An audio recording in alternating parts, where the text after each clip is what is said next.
Si chacun faisait ce qu'il a à faire, parce qu'on est tous uniques et magnifiques, et on a tous quelque chose à faire sur cette terre, et l'important c'est que chacun fasse ce pourquoi il est fait et qu'il aime le faire. Et c'est à la portée de tous les êtres humains. À partir du moment où on aime faire ce que l'on fait, qu'est-ce qu'on peut souhaiter de plus ?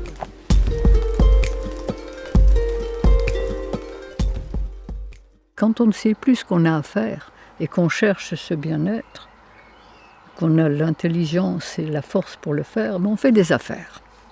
Mais les affaires, ça ne marche pas généralement pour le bien de tout le monde. C'est juste pour son propre compte, même au détriment des autres. Quand on ne sait pas, on sert ce qu'on croit. On croit que notre situation, on croit que l'argent, on croit l'amour, on croit le sexe, on a des croyances, mais ce sont des croyances en pleine illusion qui ne nous apportent pas la totalité de ce qu'on attend. Ce qu'on a élu comme princesse absolue, la suprême rentabilité. Mais on n'a plus conscience aux véritables richesses de la vie. Et on n'achète pas tout avec l'argent. On achète une maison, on n'achète pas un foyer. On achète des médicaments, on n'achète pas la santé. On achète des plaisirs, on n'achète pas le bonheur. On fabrique son enfer et ses souffrances, parce qu'on est inconscient, on est ignorant. Comme la pensée crée et attire tous les éléments auxquels nous pensons, eh bien, nous attirons tout ce que nous pensons négativement et nous faisons de notre vie une vie de souffrance, de frustration, de misère et de maladie et de guerre. C'est l'enfer. Et on cherche, parce qu'on n'est pas heureux. Et la souffrance et la maladie sont là pour nous réveiller. C'est le voyant rouge qui s'allume. Et plus on souffrira, plus on va chercher, on va se dire. Alors on va accepter dans un premier temps ce qui nous est proposé, mais au bout de quelques temps, on se rend compte que ça ne marche pas. Donc à l'heure actuelle, le monde entier est en train de chercher. Et se rend compte qu'il y a autre chose.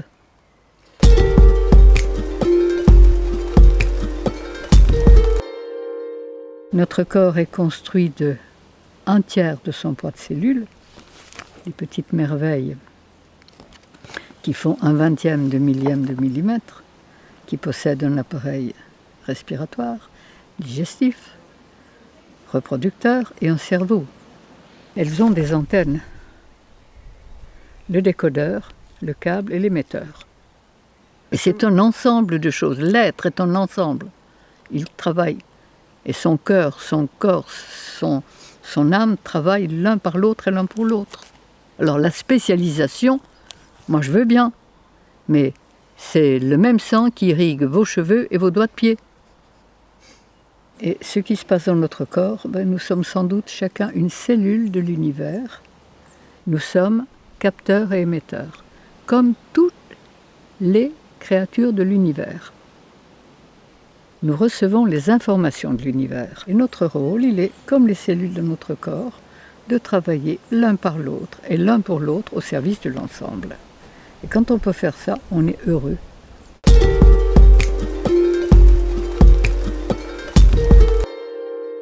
Nous recevons les informations de l'univers.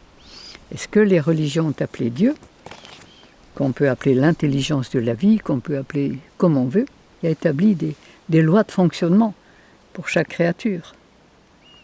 Et la moindre des choses est de respecter ces lois de fonctionnement. À partir de là, on se rend compte que la nature nous a tout donné, absolument tout, pour faire de notre vie un paradis. On est guidé, on est téléguidé en permanence.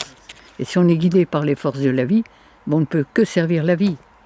Qu'on soit dans le désert, qu'on soit au pôle Nord, on est bien partout. Quand on est bien intérieurement, et avec l'intelligence de la vie qui nous dirige, on est bien partout. Et plus on sert la vie, plus elle nous sert. Moi, je suis émerveillée tous les jours de voir, à mon âge, tout ce qui m'arrive de merveilleux. Et c'est tous les jours. Si c'est pas ça le paradis, moi.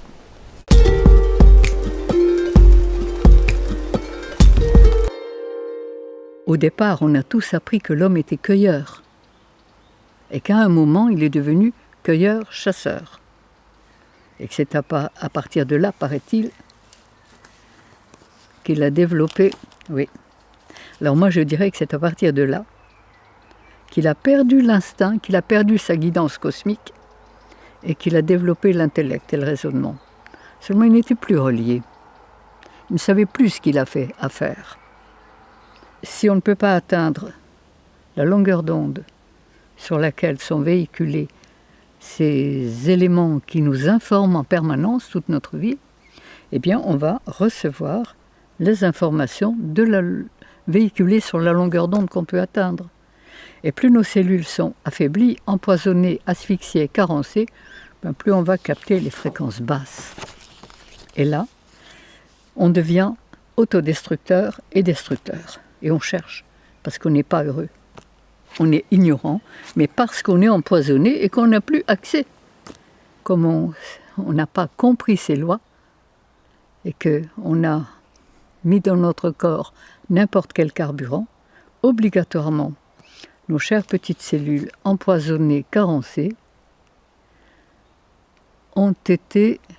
n'ont plus